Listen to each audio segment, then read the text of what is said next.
क्या करते हैं, अपने हाथ से ठाकुर जी का पूजन करते हैं।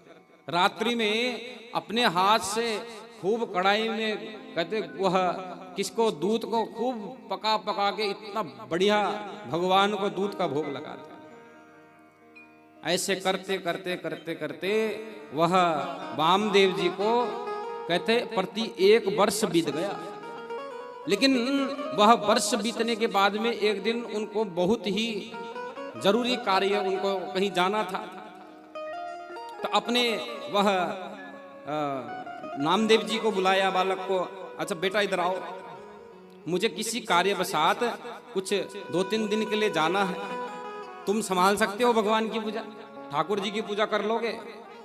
अब नामदेव जी सोचने लगे कि मैं तो छोटा सा बालक हूं, मुझे क्या आएगा, कैसे पूजा करूं।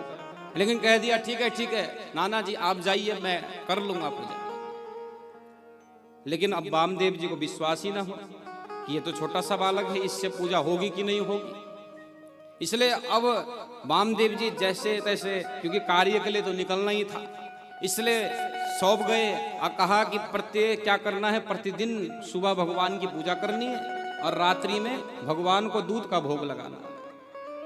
अब वह समझ गए, वामदेव जी चले गए अपने कार्य के लिए। और इधर अब देखिए यहाँ पे बालक कहते हैं, जो बालक होते हैं ना मन के सच्चे होते हैं, साक्षात भगवान का एक स्वरूप होते हैं। इसलिए आज वह नामदेव जी आज वह एकांत में बैठे हैं और जब जैसे ही प्रत्येक जैसे नाना जी को देखते थे कि हाँ क्या किया, पूजन किया, रात्रि में क्या करते, भगवान को दूध का भोग लगाते, तो अपने हाथ से दूध तैयार करते और खूब दूध को पका पका के खूब बढ़िया तैयार किया, गिलास में डाला और भगवान के सामने रख दिया, हाथ जोड़कर खड़े हो गए, प्रभु दूध का भोग लगाइए। आओ भगवान के सामने खड़े हो गए, 1 घंटा बीत गया, भोग नहीं लगाया। अब खड़े हो गए, कहते जब तक आप भोग नहीं लगाओगे तब तक मैं हिलूंगा नहीं यहाँ से, भोग तो आपको दूध तो पीना पड़ेगा। ऐसे ही करते करते करते करते वह रात्रि बीत गई, लेकिन वह भोग में से एक भी बूंद दूध कम नहीं हुआ। रात्रि बीत गई, पुनः अगला दिन बीता, जैसे अगले दिन पुनः पूजा किया और रात्रि में फिर भोग का दूध ले आए, अब फिर रख दिया सामने, फिर हाथ जोड़कर खड़े हो गए, भगवान दूध पियो। अब सामने खड़े हो गए हाथ जोड़ के, लेकिन भगवान कहां से आए दूध के लिए? अब वो बालक अपनी हट में है, वो कह रहे हैं कि नहीं आपको पीना पड़ेगा, और जब तक आप दूध आकर दूध नहीं पिएंगे तब तक मैं भी कुछ नहीं खाऊंगा। अब वो सामने बैठ गया बालक, 1 दिन बीता, 2 दिन बीत गया, 3 दिन बीत गया। अब ठाकुर जी को लगने लगा कि कहीं प्राण ना निकल जाए, क्योंकि कुछ भी नहीं खाया है। इसलिए भगवान प्रकट हो गए और प्रकट होकर भगवान क्या करने लगे, उस दूध को पीने लगे। अब दूध को पीने लगे तो वह जो छोटा सा बालक है वो कहता है, प्रभु मुझे भी कुछ प्रसाद दे दीजिए। तो भगवान ने थोड़ा सा दूध उसमें से छोड़ दिया और वह बालक ने उस दूध रूपी प्रसाद को ग्रहण किया।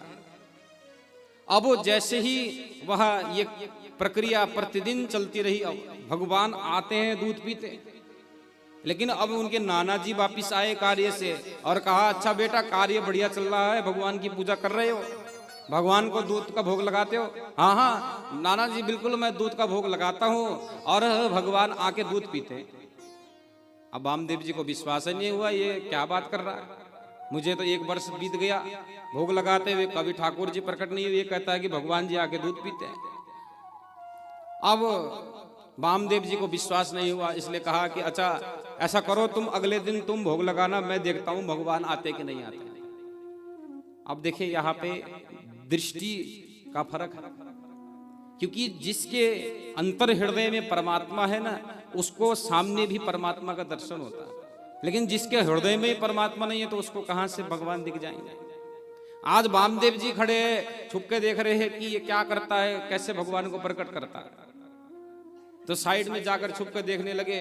और जैसे ही पुनः प्रतिदिन के जैसे भगवान का पूजन किया, रात्रि में भगवान को भोग लगाया, और जैसे ही भोग लगाया फिर हाथ जोड़ कर खड़े हो गए, प्रभु आप आइए दूध पीजिए। अब फिर हाथ खड़े हो गए, वहां बैठ गए, लेकिन आज भगवान नहीं आए। आज भगवान नहीं आए तो वो छोटा सा बालक मायूस हो गया, कहने लगा प्रभु अभी तक तो आप आ रहे थे, अब क्यों नहीं आ रहे? आप आकर दूध पीजिए ना। मेरे नाना जी को विश्वास ही नहीं हो रहा है कि मैं आप आए और आपने दूध पिया, दूध का भोग लगाया।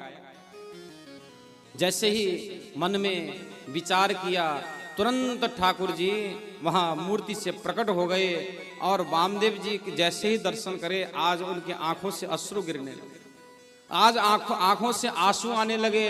सोचने लगे और वह नामदेव जी से कहने लगे, बेटा मैं इतने वर्ष बीत गए लेकिन आज तक मुझे भगवान ने दर्शन नहीं दिया, लेकिन तुम्हारी ऐसी भक्ति, तुम्हारी ऐसी भगवान के प्रति निष्ठा, जो साक्षात ठाकुर जी प्रकट होकर क्या करते, दूध का भोग लगाते हैं।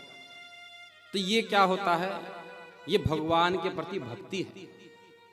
जो उस बालक ने भगवान के प्रति जो निष्ठा दिखाई, तो साक्षात ठाकुर जी प्रकट हो गए।